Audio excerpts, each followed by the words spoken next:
Bismillahirrahmanirrahim. Assalamualaikum warahmatullahi wabarakatuh. Alhamdulillahilladzi khalaqal mauta wal hayata liyabluwakum ayyukum ahsanu amala.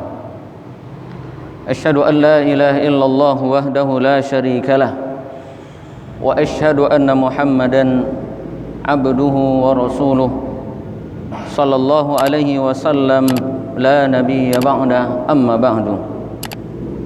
Jamaah kaum muslimin dan muslimat yang senantiasa dimuliakan oleh Allah Subhanahu wa taala, pada kesempatan pagi yang berbahagia ini kita kembali bersyukur kepada Allah Subhanahu wa taala.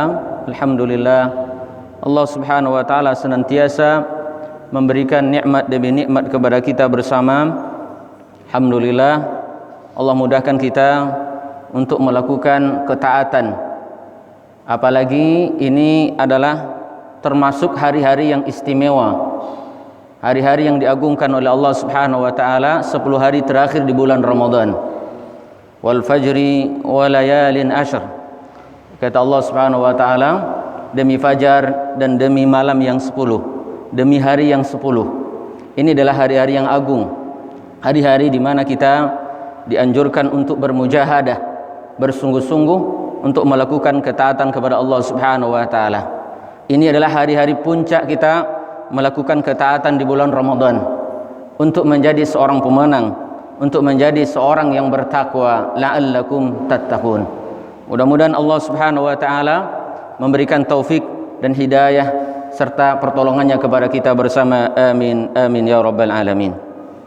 Salawat dan salam kita aturkan buat Nabi kita Muhammad sallallahu alaihi wasallam. Allahumma salli ala Muhammad wa ala ali Muhammad. Jamaah yang dimuliakan Allah Subhanahu wa taala, tema yang diamanahkan kepada kami pagi ini adalah berbicara tentang fikih muamalah.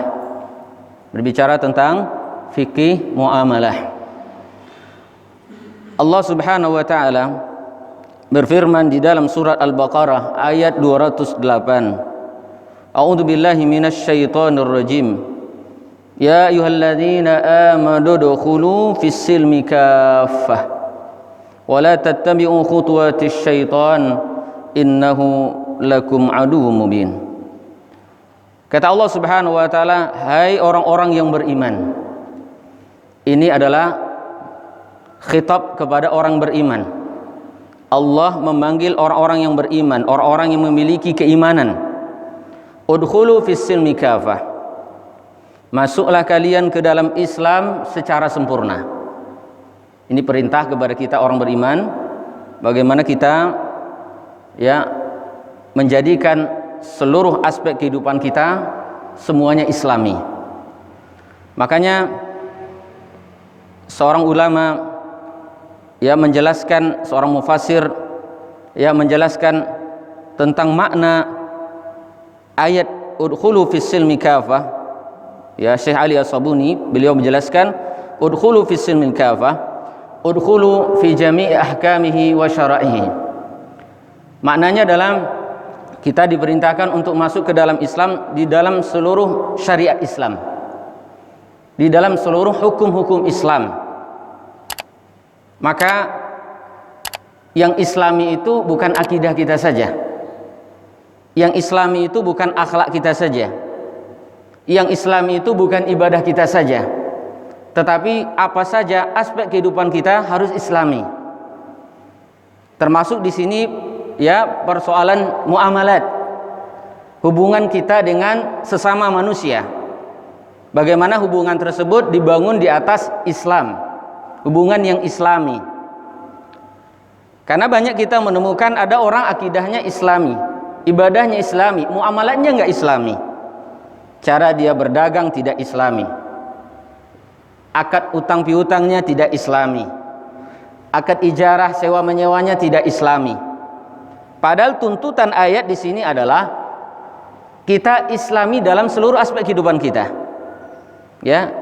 Bukan perkara-perkara yang hubungan kita dengan Allah saja, tetapi juga perkara hubungan kita dengan sesama manusia harus Islami.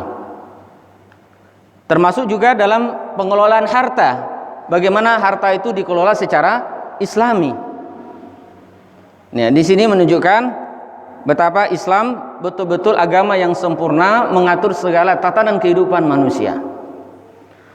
Maka kalau kita bicara fikih muamalat, ya, fikih tentang hubungan kita dengan sesama manusia, itu banyak sekali kita temukan rinciannya di dalam Al-Quranul Karim.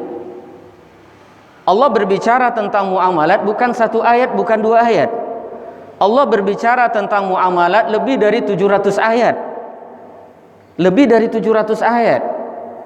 Dan ini menggambarkan kepada kita tentang pentingnya fikih muamalat itu. Sampai-sampai Allah Subhanahu wa taala menceritakan tentang atau menjelaskan tentang muamalat di dalam banyak ayat. Bahkan Allah Subhanahu wa taala merinci ya persoalan-persoalan muamalat terkait dengan warisan itu dirinci oleh Allah Subhanahu wa taala. Siapa yang berhak, kemudian berapa bagiannya masing-masing, itu dirinci oleh Allah Subhanahu wa taala. Maka di sini sangat jelas bagi kita pentingnya kita memahami fikih muamalat. Ya. Yang kedua, Nabi kita Muhammad sallallahu alaihi wasallam juga menyampaikan kepada kita,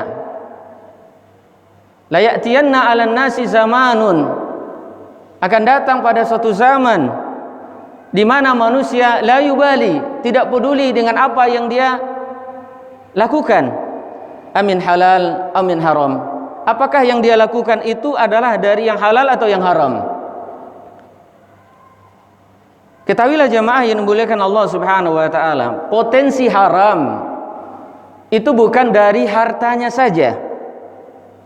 Bisa jadi hartanya halal, akan tetapi dikelola bukan dengan cara yang halal, dikelola dengan cara yang haram. Di situ ada kezaliman, di situ ada darar, merugikan orang lain, maka bisa jadi apa yang kita dapatkan itu menjadi haram. Kita berniaga, kita bertijarah, tetapi cara berniaga kita tidak sesuai dengan aturan syariat Islam, maka ini berakibat kepada haramnya muamalat kita. Makanya Umar bin Khattab mewanti-wanti ya kita, apapun kita statusnya, apakah sebagai pembeli atau sebagai penjual, diwanti-wanti oleh Umar bin Khattab, la yadkhul fi suqil muslimin illa man tafaqaha fid din. Tidak ada yang masuk ke pasar kaum muslimin. Yang masuk ke pasar kaum muslimin ada dua, pembeli, penjual. Kecuali dia memahami tentang perkara agama, hukum-hukum agama.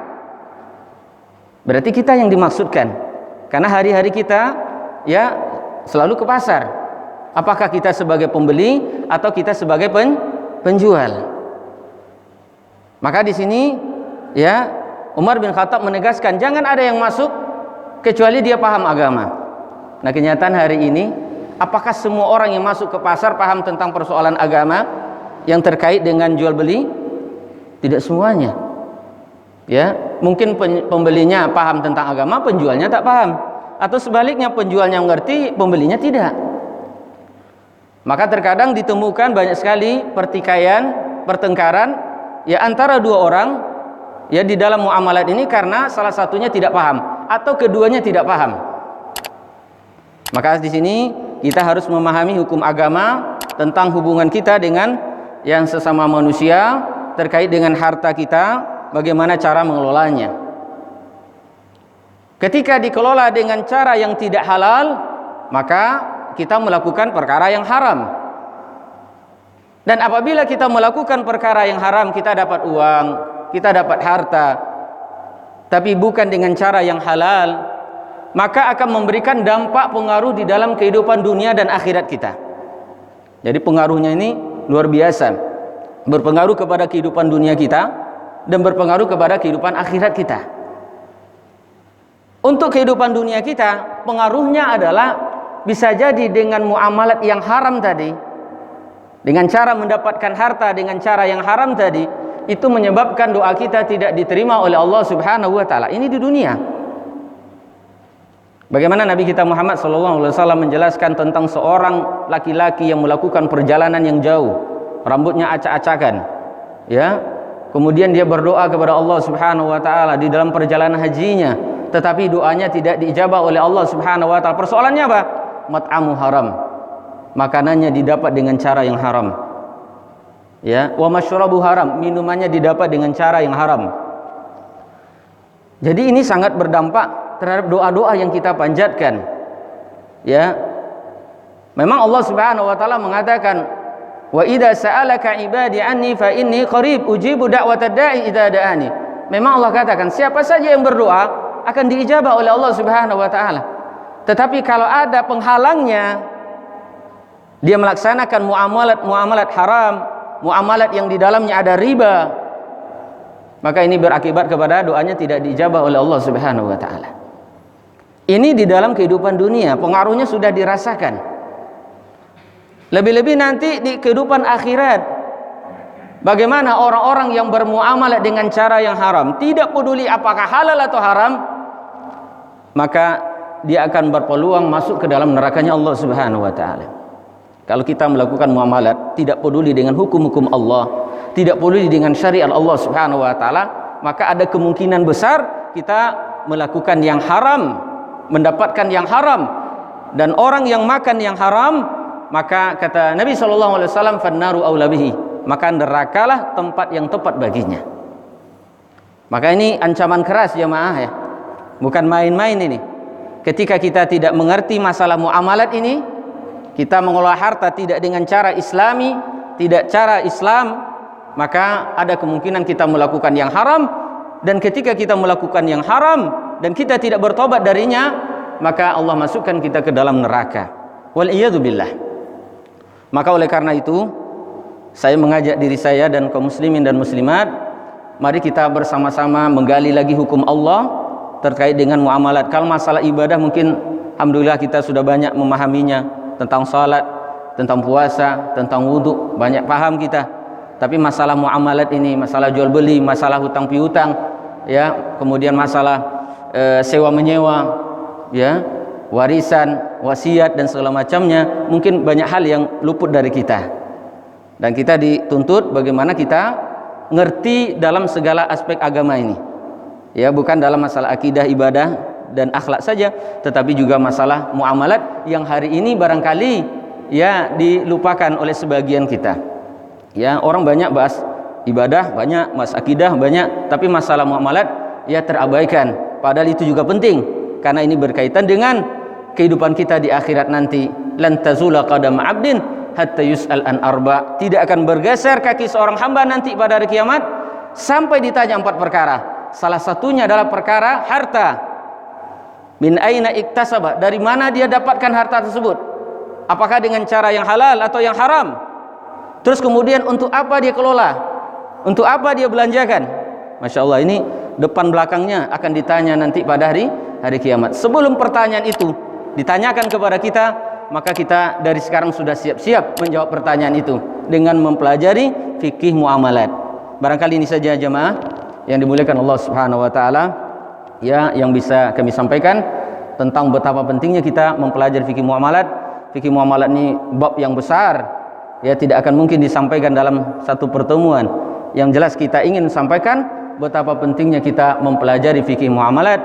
Mudah-mudahan kita islami di dalam segala kehidupan kita, dan inilah yang diharapkan oleh Allah Subhanahu wa taala, tanpa memilah dan memilih hukum Islam. La ta'khudhu hukman wa tatruku hukman. Jangan kita mengambil satu hukum mengabaikan hukum yang lain. Dalam masalah salat islami, dalam masalah zakat islami, tapi dalam masalah muamalat tidak islami. Nauzubillah. Ini saja. Subhanakallahumma wa bihamdika asyhadu an la ilaha illa anta astaghfiruka wa atubu ilaik. Wassalamualaikum warahmatullahi wabarakatuh.